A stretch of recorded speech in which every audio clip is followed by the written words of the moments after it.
Welcome to Irish Illustrated Insider. It is Thursday, August 28th, and this is our Miami game preview podcast. I'm Tim O'Malley, joined today by Pete Sampsey of Athletic, Tim Priester of Irish Illustrated, and very shortly by John Bryce of Football Scoop. And fellas, hay is not quite in the barn yet for Notre Dame, not with the Sunday evening kickoff, but for us on our publishing schedule, we're getting close, and we of course approach this as a nameless, faceless game opponent anyway. We don't have to have concerns about the rivalry. But Pete, we've talked a little bit about what Marcus said about CJ Carr in Tuesday's press conference, and then all of us got to meet with CJ Carr last night at the end of interview. So I want to jump to you first, kind of maybe your impressions on how Marcus depicted his choice, and we noted on instant analysis, he said his decision a few times, and also just impressions on CJ yesterday. I thought Carr was a million miles more comfortable than the first time he came in. His confidence came up a lot in conversation with Freeman and Denbrock. And I'll be honest, he did not strike me as confident at all the first time he came in. And I don't want to psychoanalyze a press conference too much, but the guy that came in yesterday looked like a returning starter from last year. The guy who came in after the first practice was like, "Oh, you are in danger of throwing 3 picks at Miami." So it was just this. I don't know, that the sort of vibes about him I thought were totally different yesterday than before, and I thought it was interesting. I mean, he admitted that the weight of the competition kind of got to him a little bit. And look, there's going to be a different kind of weight on Sunday night, but when he's up there and he says you make a mistake and your first reaction sometimes is like, oh shit, I just lost a job. Like that, you can't play football that way, but that was sort of the weird world he was living in for about 2.5 weeks. And he seemed to be very grateful that he's no longer living in that world. Well, I think that makes sense, Pete, and I agree with you because he spent his whole life competing against the opposing team and probably has never had to compete for a spot within his own team. Yeah. So, yeah, I mean, the night and day difference between his demeanor from a couple weeks ago or whenever it was, and now knowing, that he has the job. But I don't want to read too much into it because he's going to walk into an environment that he's never experienced before with a silent count, which he's never experienced before, as he admitted Yeah, yesterday. that was a good question at the It end was a by good Mike. question. Yep. Yeah. So, but I just loved his look. We don't know exactly how he's going to play Sunday night. All we can judge is how was he on a Wednesday night at Notre Dame. The first time we talked to him after after he won the job, he was called the winner of the job. And I thought just what you thought, Pete. I mean, I thought that he was confident, not cocky, just confident, and a guy that's ready to roll this Sunday night. JB, this is our first topic, so you want to chime in on when you spoke with CJ last night as well? Yeah, I mean, the word or the phrase I used on instant analysis was command presence, and I thought that he just exuded confidence and relief. And I think we saw more of his true personality because he's relieved and he is confident. And I think that's come across the last 9 days since he was named the starter. The other thing, the silent count question was a good one. He also was asked about being under center, and he said, "Oh yeah, I've done that before." So I think that is significant if they decide they want to go under center some, if they feel a need to go under center more, then certainly he made it clear he would be comfortable in that. And then when you just heard the other guys talking about him, from Billy Schrouth to Faison to Emil Wagner, you sense the belief in it, or a Will Pauling. I think there's just a lot of belief in both of those guys, but the coaches made their decision. There's a lot of trust inherent in that program from the top down. And I think we got a glimpse of that last night. I mean, he certainly needs a quick start, and then his ability can take over. If you don't have a quick start, you start thinking a little bit more, and not thinking about getting benched, but you think about, I mean, it's your first college game, and all of a sudden, not that it would go like the last time, but if it's that loud and you go 3 and out, or if it's that loud and you drive all the way down the field and it gets tipped for a pick, it's much different for CJ Carr than Riley Leonard or Jack Cohn or Sam Hartman. It's probably the best way of putting it when you look at him. We talked to all three coordinators last night. Most of us were with Chris Ash. JB and I were over with Biaggi. I was not over with Denbrock because they were basically out there the whole time. So I'll start with you guys again before we get to Ash.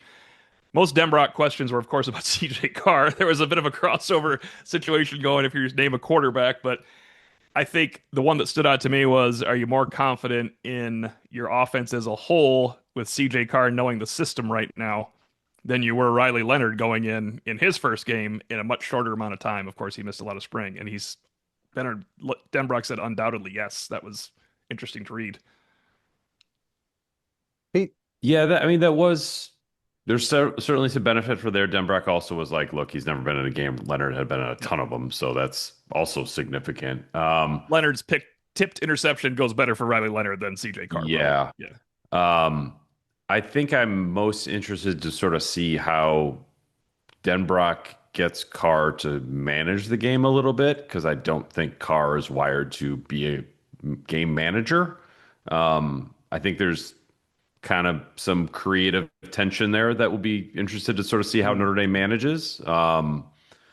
But I feel like Carr, talking to Denbrock, talking to other players, like if he throws a pick on Sunday night, I think he'll be fine. Whereas I think we've all seen Notre Dame quarterbacks throw picks before on the road and like the game sort of ends right there.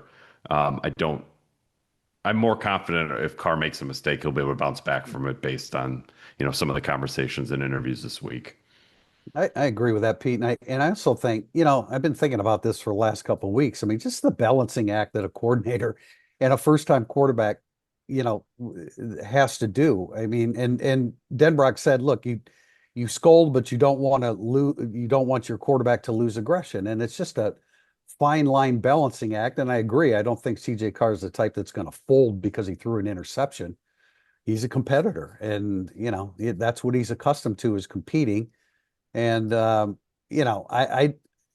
just think that I think early on maybe you're a little bit more reserved in the way you approach it, but I think as the game goes on, just knowing how accurate and pinpoint Carr can be, I think they'll let him throw it. I thought that one of I wasn't there when Denbrock made the comment, but looking at the transcript, I thought this was a really cool comment. It's easier to say whoa than giddy up. It's easier to pull back on a player than to, say, all right, come be more aggressive now. And it's not his nature. It is his nature to be more aggressive. Denbrock also said he knows the chess pieces, where the chess pieces are, but he doesn't want the weight of the world on his shoulders either. So it's a balancing act that I think Denbrock is very well prepared for. And I agree. I think CJ Carr's demeanor and composure will shine through. It better, because it's going to be a rough environment. Well, I think also to Denbrock's answer about 100% feeling better about having had the entire offseason with CJ Carr versus how it had been for Riley Leonard a year ago, you can't underscore enough the fact there's a much different feeling about this offensive line right now than there was a year ago going into that opener. There were so many questions, and now you feel like the only question is at right guard, and it's going to be Gerby Lambert, and you feel like the answer is going to be really damn good. Yeah, I was speaking with Ash. I actually asked a question without mentioning Al Golden's first game coordinating for Notre Dame, but it was clearly Pete was there with me. I clearly meant something. Yes, I know if he No, don't do the double safety blitz. He picked up on that when I asked him how cognizant he has to be calling a game of personnel groupings because Notre Dame rotates so much, and in Miami, not that they're going to rotate more people, but they're going to rotate the ones and 1Bs even more to make sure they're fresh. How cognizant do you have to be who's in there when you make a play call? He's like, well, they wouldn't be in there if we didn't trust them enough to make any play call. That's interesting because it's also not totally true. There's somebody when you have a play call set where all of a sudden you realize, oh, shoot, he's in. He rotated in. It's a little bit different. Now, it doesn't have to be as stark as the drop off of fifth-year Bracy to first play Mickey, but I'm going to be interested to watch his play calling, the situations he has, because you just got to rotate more in the heat. He already said it. We have to rotate some more in the heat. Yeah, safety, they will rotate. Mm-hmm. Corner, I don't think that they will. No, he said they're not game ready. He literally said they're not game ready, the freshmen. Yeah, I mean, and I had heard that coming out of the Jersey scrimmage is like they like Dallas Golden and Mark Zachary, but they're like good for a freshman. Yeah. Whereas like Leonard Moore was just good. That's a big difference. So yeah, that Gray and Moore are going to have to almost go like start to finish. Maybe Hobbs for Gray a little. Maybe Hobbs can play. Yeah. Yeah, I mean, even that, and that might be one of those like, are you cognizant of who's in? Right. Yep. But I think Moore and Gray are going to log a heavy workload on Sunday night.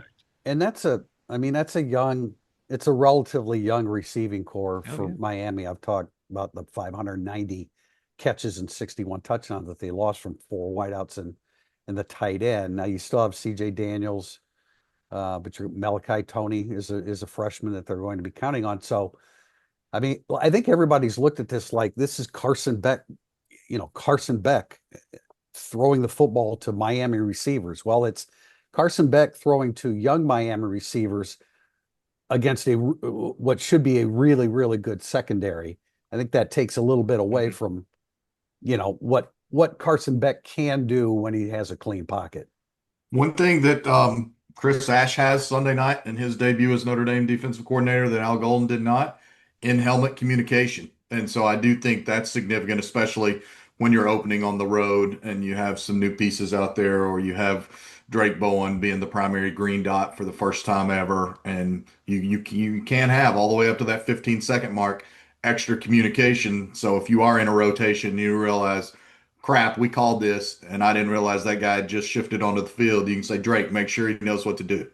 You know what else he has that Al Golden didn't? The absence of Marvin Harrison Jr., Jackson Smith, and Jigba and Hmm. Eka Ibuka, because those guys mattered a little bit in 2022. Before I get to the preview part of this segment one, Tim, I talked about this with Pete on the way down. Best part of the CJ Carr interview was when he just kind of introspective. You kind of learn what you can do. Maybe you don't throw the boundary fade at Leonard Moore all the time, which is kind of an indication that, hey, it was tough in practice. And then That's he goes, but I can because we have Malachi Fields. He jumped in and acted like it was okay. I have a feeling Leonard Moore might have gotten a hold of a Mintree I, or Carr pass or two I, during I this. would I would imagine that a good portion of the mistakes he made may have been to the boundary side of the field. That's true. All right, we're going to go to Tim Priester first on the key matchups for Notre Dame offense and defense because I know Priester, you crammed last night for this as opposed to starting early, which is important in our profession. But no, obviously, we've been hard at work at this. No one more than Tim. I wrote down that you don't worry as much about the new collection of receivers in Carson Beck if you don't handle Miami's running game first, because then it becomes open season.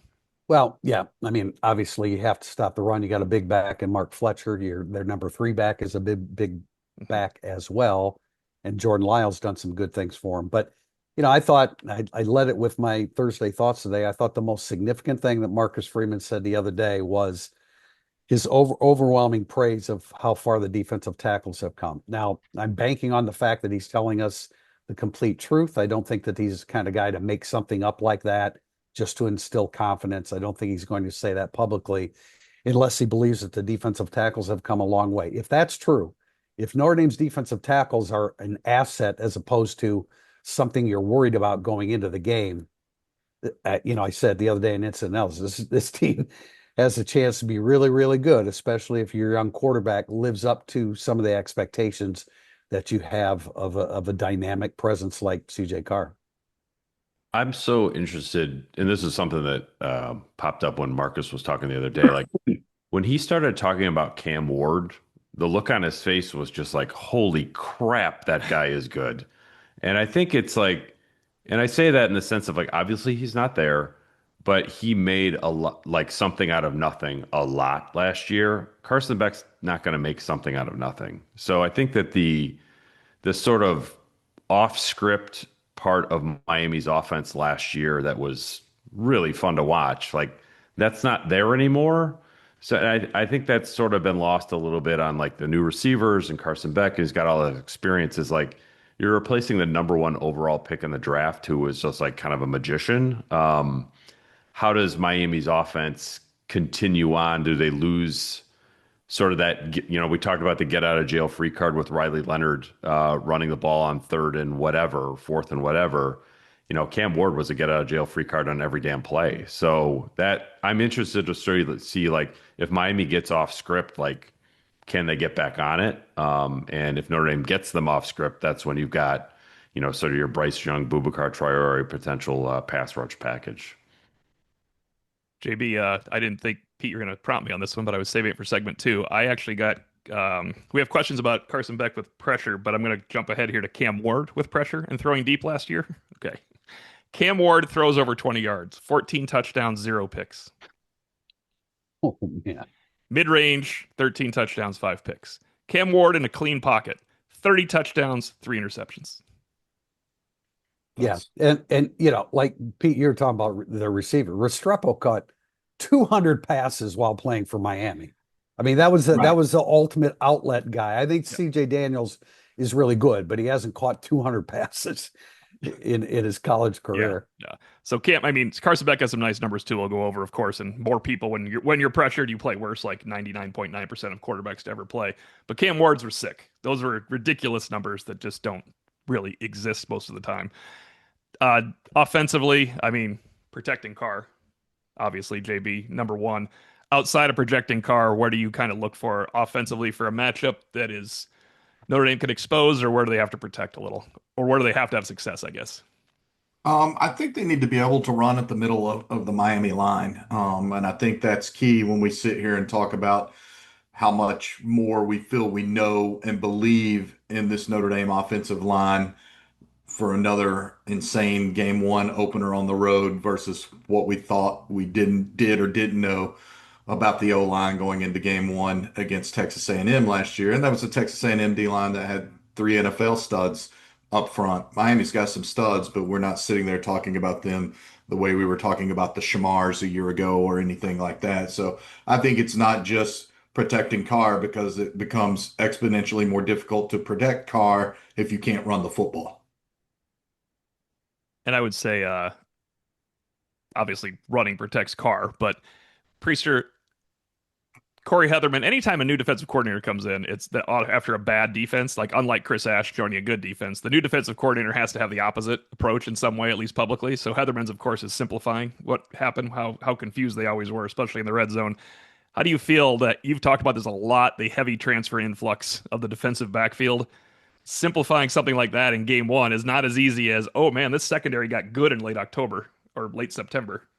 No, I think that's a great point. We have a question about this. I'm not going to get too deep into it but they do. I mean, they've got guys from Tennessee and Wisconsin, and the kid from Jacksonville State's probably the best of that group. But I absolutely believe that continuity back there is a significant factor. Now, as it relates to the interior defensive line, it's Blay, Scott, and Moten. And Blay's a good player, came from Louisiana Tech. He also made, 30 stops over 12 starts. So I don't necessarily, just those numbers alone don't necessarily indicate that he's a big run stopper. But I mean, I think Notre Dame can win in the middle of their defense against the middle of their defensive line. I think it's important. And when you look at Schrouth and Craig and Lambert, I know that Lambert hasn't played, but I love everything about him every time I've seen him practice. I think Notre Dame can make some inroads there. There's my inroads word, Tim. And it will be necessary. And when in doubt, just somehow get the ball to Jeremiah Love. And I'm really interested to see what they do. Denbrock disavowed any usage of two backs yesterday. Uh, I think that was his cover up of it. But I'm really interested to see what they do with two on the field, because you can do some stuff where you can send Jeremiah Love downfield. We've always kind of looked at how they're going to use him in the passing game as something around the line of scrimmage, which I'm sure they will. I also think that you can send him on a streak that will catch a whole bunch of attention from the opposing defense. So that may open up some things for Price or whoever underneath, Pauling underneath, Greathouse underneath. I'll be interested to see how they use Love in the passing game, not necessarily always as the intended target. Oh, that's good. Yeah, I hadn't thought about it that way. That's because you have to pay attention to that one running down the seam. Mhm. Aeneas Williams is good hands. It's not quite the same crowd you draw when he's running down the seam. Huh? I want to end segment one with a question, because there's a lot of good questions today, and this is relevant to Miami, or it really was the last time. The last two times Notre Dame was there, just over a 36-year period, Tim Priester. Environment question. CMU Pens fan. What is the craziest road environment you can remember Andy walking into at kickoff? And as Pete Sampson reminded me yesterday, I asked a similar question to Dalen Hayes before the 2017 game, and he acted like it wouldn't be loud at all, and they weren't worried about Miami's crowd noise. Well, maybe they weren't worried about it, but it did impact them. JB, what have you experienced? Well, here's what I wanted to say, and I just made this point on the Football Scoop podcast, which is why I had to join you gents a few minutes late. Apologies for that. I talked to two different people in Miami yesterday. The game is not yet sold out. So I think it's a holiday weekend. It's South Beach. There's just a different mentality. That doesn't mean it's not going to be loud, but the Miami people said they think it being a holiday weekend, it being so hot, it being a potential for rain, it being a million other things to do. I don't think it's going to be remotely the atmosphere it was in 2017. It will still be a daunting atmosphere, but after talking to those people, and apparently it was a pretty widely discussed topic on Miami sports radio yesterday. So it doesn't sound like going in that it's going to be remotely the Thunderdome that it was in 2017. And again, I think Marcus Freeman showed last year with his behavior in the tunnel right before leading the team out onto the field at Texas A&M. He'll have the pulse of this team, but this is a mature team in every key place except for quarterback. And then we've all spent time already today talking about how well CJ Carr um, handled himself yesterday. Someone asked me about that not being a sellout yesterday, and it's also interesting that, like, I guess since Notre Dame fans were just there in January, and Arkansas is the big trip this year, that Notre Dame fans aren't going in droves. Remember, if A&M didn't sell out, Notre Dame would have bought up all those tickets last year for a trip down to College Station. It's just the strange timing, I guess, of it that Notre Dame fans probably they traveled a lot last January. That'll cost a pretty penny a little bit. Pete, you made a good point too. You thought 17 was a unique circumstance where Notre Dame was on a roll, third in the country. CFP rankings came out. Miami was undefeated. Bang. Yeah, that was Miami's sort of 2012 season, in a Notre Dame In terms, Notre where Dame like they fashion, were yeah. up in a way. We're just like, oh man, we're all like, everyone get on the bandwagon. We're having a great time here. And like that was as big as the turnover chain got. So like you even had that thing happening too. And there was pent up demand for Notre Dame going down there. What was the first time since '89? So Yeah, like since 89. all of that was a unique once in a lifetime sort of confluence of events. I think this will just sort of be like an intense road game. 2017 to me was significantly louder than Kyle Field, but I think this will actually be not as loud as Not as Kyle loud as Field Kyle was Field. last year. Pretty sure I know the worst environment you've ever witnessed because I witnessed it as well. Same place. Yeah, Orange Bowl, the old Yeah, Orange the Bowl old one. The old one. facility in '89. Never experienced anything like that. That was a violent, venomous Yeah. crowd. I got the same vibe at Ohio State in 1995. I didn't get the same Didn't one get it in 22 though, in right? that. That was No, yeah. no, No. did not. And we were down on the field before the game. Less than LeBron just But hanging out. definitely got that in the mid '90s. I didn't get venom being at Georgia in 2019, but man, It's that I cool. mean, I just loved the environment. We've talked about a lot of times about just the pregame. I mean, the fans are there early and everything's orchestrated, and it's a great one. I will say I would give a shout out to Boston College when Notre Dame was incapable of beating them at Boston College. Yeah, they did feast on that, didn't they? They did. I mean, and that's, especially when it was a night game, man, that student body gets liquored up about as well as any that I've seen. So, they pitched a shutout against Notre Dame in 2008. The "Who's your daddy" chant was Yeah. painful, man. It's really Yeah. good. So shout out to BC, especially the student body, because they're hammered by the time that night game kicks off. Guys, with football season approaching, I've been looking to find the best deal on Notre Dame tickets, both for family and friends, but also as a memorable gift idea. That's why I want to offer the sponsor of today's segment one, SeatGeek, a huge shout out.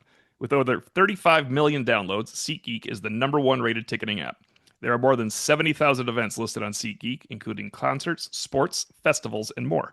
Whether you're an Irish fan looking for a ticket for this weekend's matchup in Miami, the Zach Bryan concert Saturday in South Bend, or any of college football season's defining matchups down the road, SeatGeek has your back. Each ticket is rated on a scale of 1 to 10, so you know you're getting a good deal. Look for the green dots. Green means good, red means bad, but every ticket is backed by their buyer guarantee. And of course, I have a code for you guys. You can use Irish10, that's all capital letters Irish 10. That's and the number 10, of course, for 10% off your next set of tickets at SeatGeek. 10% off any tickets with promo code Irish10. Make sure you click the link in the description to download the app and have the code automatically added to your account so you can use it later. Thank you, SeatGeek. We'll be back with segment two, burning up the boards. This segment of Irish Illustrated Insider is brought to you by Signature Pro Apparel, launching its debut Ragib Rocket Ismail collection, an officially licensed product of the University of Notre Dame.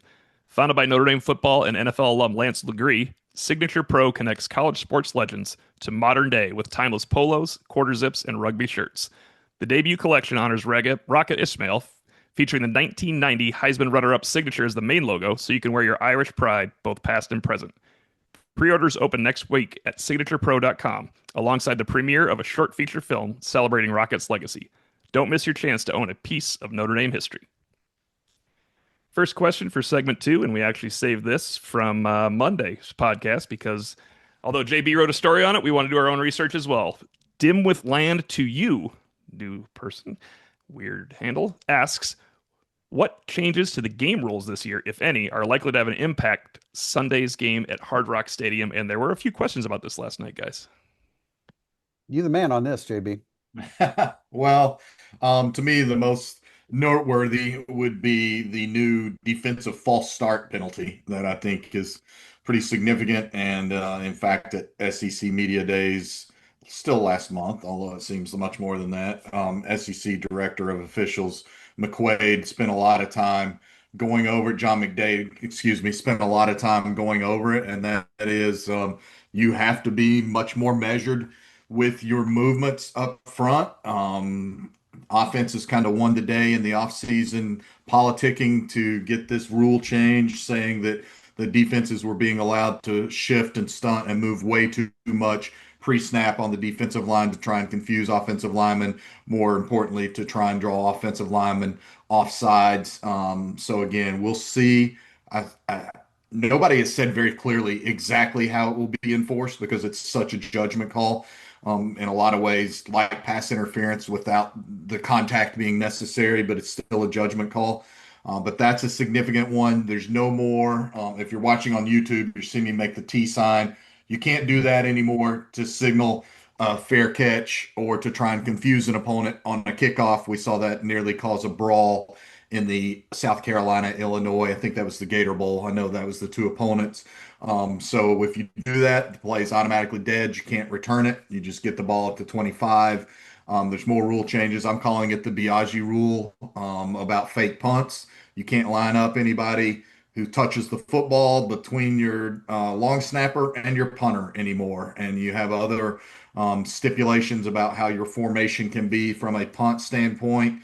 You have some different stipulations now, like if you're doing the swinging gate on a PAT, which is the unorthodox formation where you maybe have a snapper and a guy next to him, and then you've got guys spread out wide on other parts of the field. Right now, your long snapper on field goals and PATs and all that has a one yard buffer and a 1 second buffer. But if you're doing that swinging gate formation, he no longer gets the benefit of the buffer. As soon as he snaps it, you can clock him. So I'm hoping to see a lot of swinging gate formations this year. I found the other one, the injury rule. If the ball has been spotted and you're injured at any point, it's an automatic timeout. If you must have training staff come on, so that could take away a timeout due to injury with 8 minutes left in the first quarter. And one more important one along the lines of timeouts, and I think we're all hoping we don't experience it this week. But the overtime format has changed dramatically for timeouts, and it used to be each team got a timeout for every single session, no matter what, no matter how long the game went. Well, now each team gets a timeout for the first 2 sessions, and then after that, you get one timeout no matter how much longer the game goes. So if you're in a third overtime, unless you're dead set certain that you're about to win the game, or you have to take a timeout because you've only got 10 men on the field, or maybe you've got 12 men on the field, and you take your timeout, you're done no matter how long the game goes. The defensive false starts, first of all, like every year, when they change rules, fans see something happen. The first time they saw the fair catch on the kickoff at the 7-yard line, what are you doing? Chris Fink, Michigan. I remember that. People lost their minds. We're like, but the defense game. That's why I caught that. The defensive false start penalty is a massive advantage for the offense because you have guys lined up on the line of scrimmage that are ready to get up on the snap of the football. And if they misjudge and make the move, it's a penalty. Before you needed contact for that to be a penalty on defense. And so right, JB? So that's going to be a penalty. You don't need contact or anything along those lines. So I think that's a huge advantage for the offense. I brought it up to Drake Bowen yesterday. Like, well, what if you're trying to guess the snap count and you guess wrong? He's like, oh, we're just going to have to do the best that we can. So that's going to freak some people out because they're not accustomed to. I mean, the defensive false start. That's heresy. That's never been a part of the game, and it's going to be now. Yeah, and to also note another defensive limitation or impediment would be you can't try to mimic. They're supposed to be cracking down on mimicking the defense, trying to bark calls or mimic the quarterback's cadence or signals on the offensive side of the ball. So there's supposed to be more emphasis on the defense not being able to clone offensive calls and cause false starts in that regard. And then just to clean up real quick on the substitution rule that TO noted, my understanding is that's after 2 minutes. Like if you have a guy after the 2 minute timeout, if you have a guy go down with injury, then the offense has the right to force the defense to call a timeout, or it becomes a dead ball and it goes back to the beginning and the clock does not start until the snap of the ball. That's interesting. I'm reading it. It says no matter when it occurs in a game on this one. So something must have changed on that, or that's I will not sell out the site that has that down there. But it's not 24/7 or Irish Illustrated or the Athletic or Football Scoop, so we're all safe on that. Yeah, no, I'm looking at the National Football Foundation and their official release. I'll just read it so that we have no more confusion on it. Substitution fouls by the defense after the 2 minute timeout. Defense may not have more than 11 players on the field when ball snapped. Infraction, a substitute foul, is treated as a live ball foul and is a 5 yard penalty if this action occurs after the 2 minute timeout in either half, or 12 or more defenders are on the field and participate in the down. Officials will penalize the defense for the foul, and the offense will have the option to reset the game clock back to the time displayed at the snap. August 22nd, I'm reading from this one too. This is just poor information on the internet. You know what? That's the best thing about Wikipedia, though. And it's just, no, I'm just kidding. I did not use Wikipedia for that, but false information. Question number 2 is going to Pete, because I think you had some stats on this earlier in the month, at least. From ever to excel, Carson Beck struggled with turnovers in 2024. Have you seen any commonalities in those turnovers? In his film at Georgia, how it might inform a defense how to attack him to force the turn the ball over. I think that this sort of gets lost in the Carson Beck interception conversation. It's just like Georgia had no run game last year. Like there was an atrocious run game at Georgia. I think they were finished second to dead last in the SEC in rushing yards per game. They were outside the top 100 nationally, and it's just they put the entire game plan on Beck's arm, and he did pretty well. Like he did well at home, struggled on the road. But I think that when people look at it, it's like, wow, that's a lot of picks. Like it was a lot of picks, but it was an incredible number of pass attempts. I just would be surprised if that's how Miami wants to play football with him. Yeah, I agree. I like, what concerns me is not that this has any influence on the field, but just the chatter around the game about Carson Beck's interceptions, and he's average. And I mean, he completed 72.5% of his passes in 2023, and then had a bad year last year. And Pete's absolutely right. They had no running game. Their offensive line was so bad that RJ Oben was a star in the Sugar Bowl. I mean, it was a bad group, and that trickles down back to the quarterback. So it concerns me that, the notion that Beck's going to turn the football over. Yeah, he's going to turn the football over if he's pressured, like every quarterback does, and him more so than others because he's not mobile. So, he can't do it. To get back to what Pete was saying, he can't do all the things that Cam Ward, not even close to the things that Cam Ward did, in order to extricate himself from a bind and make a play. Very important here, guys, because under pressure doesn't mean blitzed, but kept clean last year. Carson, I almost said Cam Ward again. It's a good thing it's not Cam Ward. Carson Beck, 23 touchdowns, 7 picks, 69% passer when kept clean. Under pressure, 5 touchdowns, 5 picks, 38% passer when under pressure. However, it wasn't all doing with the blitz, because when he was blitzed, he had 12 TDs and 4 picks, and was only 3% less accurate than he was when he wasn't blitzed. So, well, I wasn't aware of the 7 picks when there. it was clean. Yes, 7 picks when it's clean, but he was almost 70 or 69%. The other thing is that this is hard to grade because it's just one person grading it, but they grade big time throws, which is like a difficult throw for an NFL player would make. When he's kept clean, it was 18 of his 23 big time throws, so he made 5 under pressure, which I think makes a lot of sense until you look at Cam Ward, who just has ridiculous stats when he was under pressure or not under pressure. So getting pressure, but not necessarily blitzing, as every coach says. Was it Chris Ash or was it Marcus Freeman that said we have to get there with 4? If we don't get there with 4, it has to be 5, it has to be 6, it has to be 7. But obviously, a little tougher if it's 5, 6, 7. Next question is a two-parter about CJ Carr. BWAC 29. All reports are that CJ has an accurate deep ball in his toolbox. Is there anyone capable of taking the top off the defense this year, or do we have to wait until next year? I'm not sure who he's referring to there.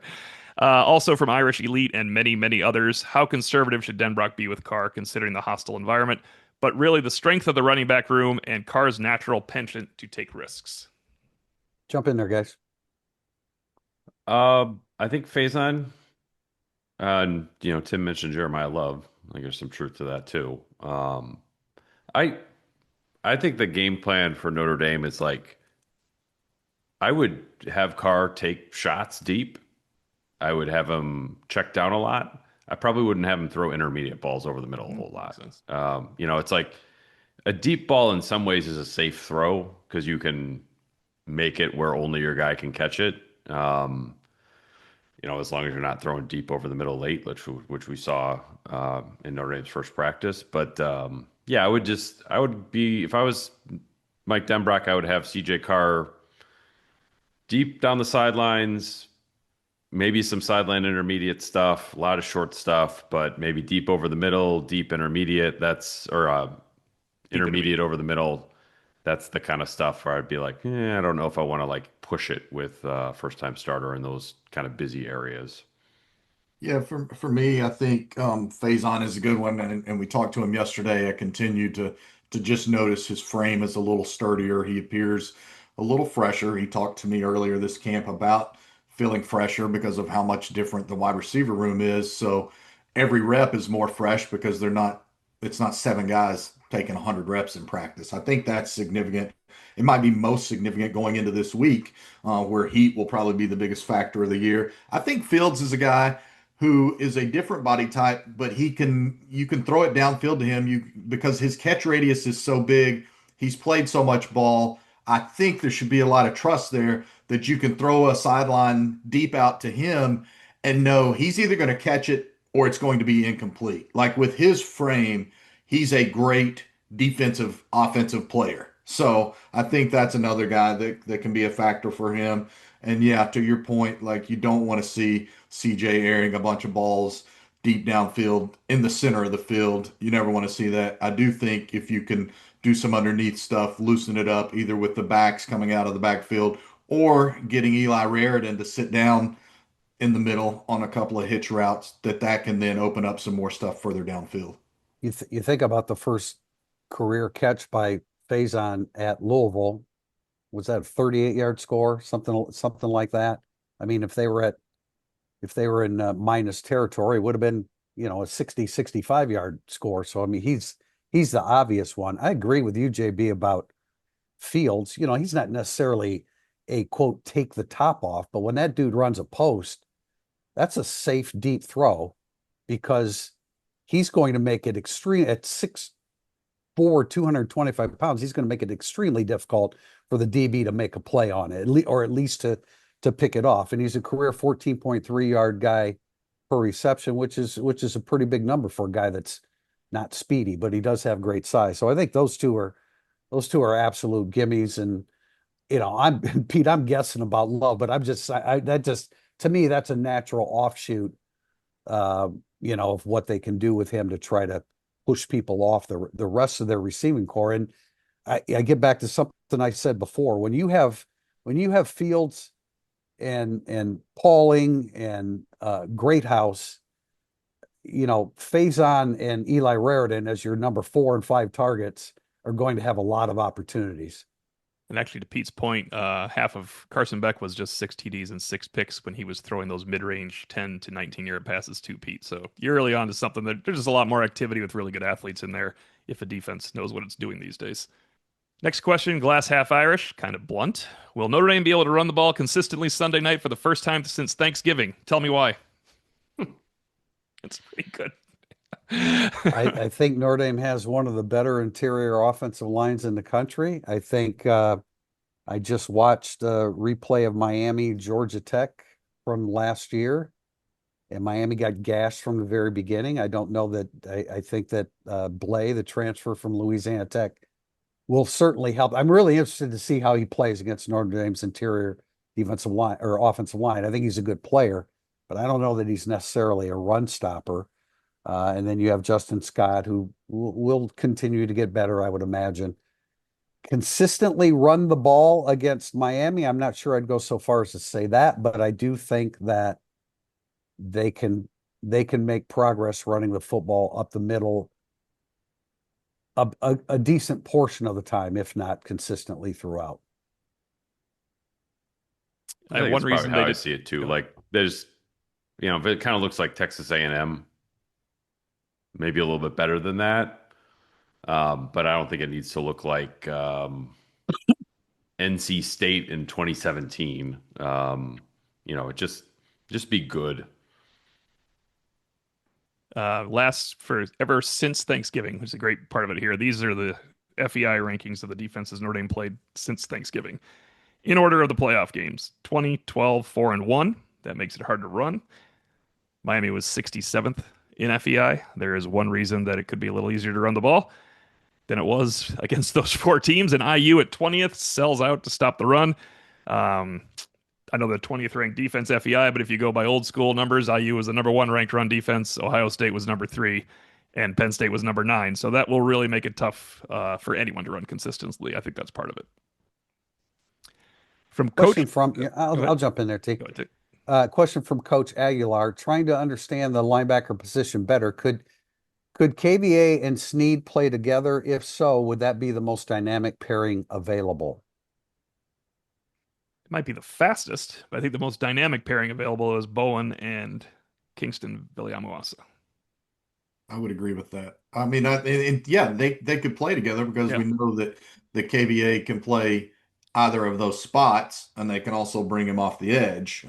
We're not going to see Jalen Snead at the mic, but yeah, I completely agree. I think that Drake Bowen is a guy who came to Notre Dame as a two-sport athlete and played baseball his first year. He didn't start every game. They didn't hesitate to use him as a pitch runner and let him steal bases, which I think gives you an idea of what kind of athleticism he has. So, yeah, I'm a big believer that from an athleticism and dynamic standpoint, the best combo is Drake Bowen and Kingston Viliamu-Asa. But then there's also it's not an off the cliff drop off. You're not Wile E. Coyote here falling off if you go to Jaden Osbury and Jalen Snead. Osbury said he and Snead are the 2 fastest, by the way. And Osbury used to be a Mike. I don't think he's done much of it now, but my point there is you could basically see any combination of those 4 other than you probably won't see in the first game Osbury and Snead, because I don't think there'd be any reason not to have Bowen or Viliamu-Asa in the middle. Doesn't make sense against Miami and Texas A&M. Down the road, you can have any combination. But as JB points out, Snead won't play Mike. Yeah, how the linebacker combinations shake out is kind of an interesting, wonky thing to watch for me on Sunday night. Like, I'm just curious, like, who do they match with whom, when, how? Like, because when we've been at practices, I find it strange that I don't think I've seen Kingston Viliama take a first team rep. That's what I said. Yeah. It's like, I mean, I could. This guy's so great. Now, no first team reps. Like, so yeah, how they make that all work on Sunday night is really interesting. Tim, KVA and Bowen that's the best duo. And I'm gonna leave Osbury out of this, but he is dynamic, and him and Snead are the 2 fastest. But I think KVA and Bowen are the base defense most of the time. I think you can play Bowen and Snead. Yeah. But the best pass rushing duo is Viliamu-Asa and Snead. So when you see those 2 guys in the game, Someone's going. someone's getting after the quarterback, I would imagine. And maybe sometimes too, if you do some stuff with your nickel to compensate or a say, I don't know. I'm just Yep. guessing there. But when KVA and Snead are in the game, somebody's coming, man. Somebody's getting after a quarterback. Next question from Bill V6118. Most Miami pundits suggest both the new DBs and new receivers look great, which seems unlikely since they practiced against each other. I just like the wording of that question. Which of these two units is most likely to be difficult for Notre Dame to play against? I think it's the DBs because they have Poiser back there at safety from Jacksonville State. He's an accomplished guy. They have Jacoby Thomas, who's from Tennessee, has some experience. OJ Frederic, that was a freshman All-American last year at cornerback. The other one starting is Xavier Lucas. He's a transfer from Wisconsin, not as much playing time, but I think that's the more difficult one because I think that wide receiver, CJ Daniels is a load. I want to warn everybody, if CJ Daniels breaks a couple tackles against Notre Dame, it's Lando's fault. No, that's what CJ Daniels does. The same way if Malachi Fields breaks some tackles, it's because that's what he does, not necessarily bad tackling. But Daniels, the backup to Daniels, Joshua Moore is a freshman. Tony Johnson is a senior. I don't have his numbers in front of me, but I don't think he put up big numbers. Malachi Tony's a freshman. They've got a couple of Ray Joseph is in there. He's more of a return guy than he is receiver. So I think it's a little bit more difficult to have success against their DBs than it is in defending their wide receivers. I can tell you Miami's hoping that Xavier Lucas is very effective considering they're at the subject of a tampering allegation from Wisconsin on acquiring him. And that's been an ongoing headline. And Wisconsin has fought to not have him be eligible or to get Miami for tampering. So that's just that doesn't really pertain to on the field play Sunday night, but it is an interesting subplot. But I would agree with you, TP, as much because I think Notre Dame's DBs are that good Agree. that it's a tougher test for Miami's wide receivers going against Notre Dame's DBs than anything Miami's receivers have seen all camp. And I would argue that Notre Dame's wide receivers have had a tougher test going against Notre Dame's DBs than what Notre Dame has had all camp. Yeah, agree with all that. I think Notre Dame's secondary is a great unit, and and it should be an advantage for Notre Dame. Yeah, that's why like everybody's, oh, well, Miami has the advantage because of Beck's experience. The experience Beck has to go against Notre Dame's DBs with a relatively young receiving core. I think you have to add the other components to it. We have a question from Skrills DiBiase. This is for you, Tio, I think. Yeah. Who do you guys like for player props? Found a few. My favorite is Eli Raridan anytime touchdown score plus 500. Ooh, I like that. What's the passing number on Carr? CJ Carr. Hang on, I was on receiving here. I want this one for receiving. I got thought at 186.5. 186.5. I would go over. I like the over there. Plus 265 for Jaden Greathouse to have 4 catches. You like that? If he's healthy, Jaden Greathouse will catch 4 passes in this game. Don't know that he's healthy for sure. What's the line on Chris Tyree receiving yards? It's just absolutely amazing. And which way are you betting, Tio? Because I'll go the other way. Never again. Yeah, that was absolutely incredible. If you want to take a chance, I never like the first touchdown score because once it's over, it's over. But Jeremiah Love's plus 450 for the first touchdown score. He is Jeremiah Love. I mean, to point out the obvious here, there's sometimes you need someone to tell you who he is, and it's Jeremiah Love, for God's sakes. He could just get the ball and run and score. I would consider handing it to him to see if he could run and score to start the game, too, if I was Denbrock. Do you have some Miami numbers there? Yes. Well, we have Carson Beck passing TDs 2+. I don't think I would take that. You wouldn't take the over? I wouldn't take the over. No. Passing yards, he is 240. I would not take the over, but you never know what happens in passing yards because games go different ways, and passing yards are a big part of it. How about this one? Malachi Fields, 39.5 receiving yards. I love the over there. He may get that in the first series of the game. I mean, he can have it on one edge. Exactly. Jeremiah Love is 90 yards. Oh, no, he's not. That's extra. He is 81 yards rushing. I would take that. Jadarian Price is 44. I did take that, by the Hey, way, for yards rushing. this brings up the numbers I used in a story yesterday. Notre Dame was 84th in 20-yard passes last year, Yeah. 76 and 30-yard passes. And then when you get to 40 and 50, they were 117th and 114th. And Crazy. I'm not saying it's going to be the air raid for Notre Dame, but man, over the course of a season, I think they'll blow those numbers out of the water. We talked about that on a podcast last month, and the first response on the podcast thread was, "Are you freaking kidding me?" When they said the number of 40-yard passes. I'm like, yeah, man, that's people forget because they had long runs. They had plenty of long runs with They had a Jeremiah Love ton and of them. Jadarian Price, but they didn't have passes. If you want to do a winning margin, if you're a big fan of winning by a lot, Notre Dame to win by more than 25 points is plus 2,500. If you want to do that for Miami, that is plus 4,500. It's a windfall of something you can't win. All right, I like this question. Had to include it. And I like the handle. Old linemen are hard to kidnap, is his handle. It's true. You are flying first class this weekend, obviously, and are surprised to see one Notre Dame player and or coach in the seat next to you. I don't know, just pretend he missed the team plane while saving a bus full of kids, or maybe he was warming up by himself on the tarmac while other players were boarding or whatever. Who do you choose to sit by, and what game topic do you discuss? Guys, go ahead. I love it.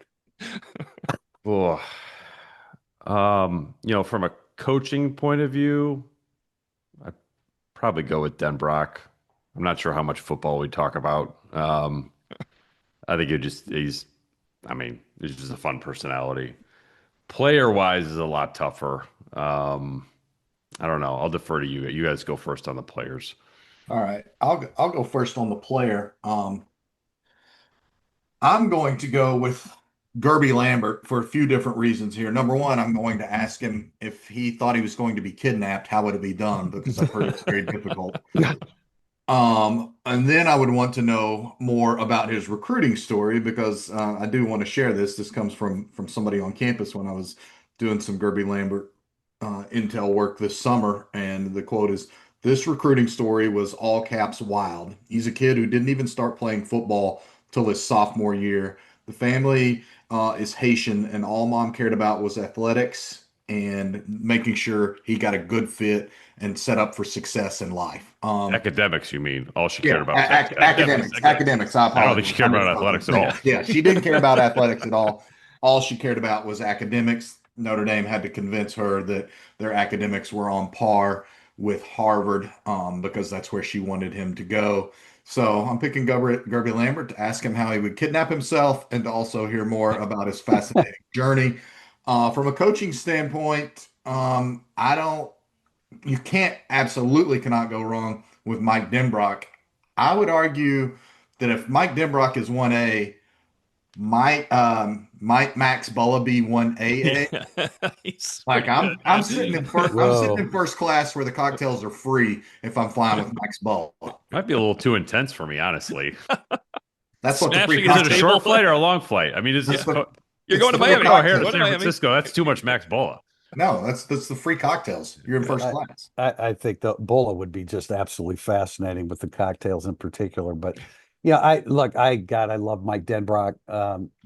When he came back for the third tour and we saw him for the first time, I hugged him, which probably made everybody wonder what the hell is he doing. But I've known Denbrock since the beginning of time, so to speak. And but I would choose Joe Rudolph because did you guys see the Joe Moore Award interview between him and Aaron Taylor? I've not watched that yet. I really encourage you to do that. And I can't wait to we are going to, by the way, as you guys know, but I guess I'm saying this for the listeners, that we will be getting assistant coaches during the course of the regular season as opposed to just coordinators. So that's something that I know I asked about, and apparently, did you guys ever ask about that? Because I thought I mean, instead of bringing the coordinators out every week, mix it up a little bit. Anyway, Joe Rudolph will be brought out at some time. And in that Joe Moore Award interview with Aaron Taylor, he indicated that he practiced against Bryant Young with the 49ers. He was with the 49ers in 1979. I don't know how much he played or if he made the team. I don't even know, but he went against BY in practice. So I am very, very interested to hear what it was like for a Joe Rudolph offensive lineman trying to deal with Brant Young. But players wise, it would be I would choose all from transfer guys. And I'd probably pick Fields first because we didn't have an opportunity with him in the spring.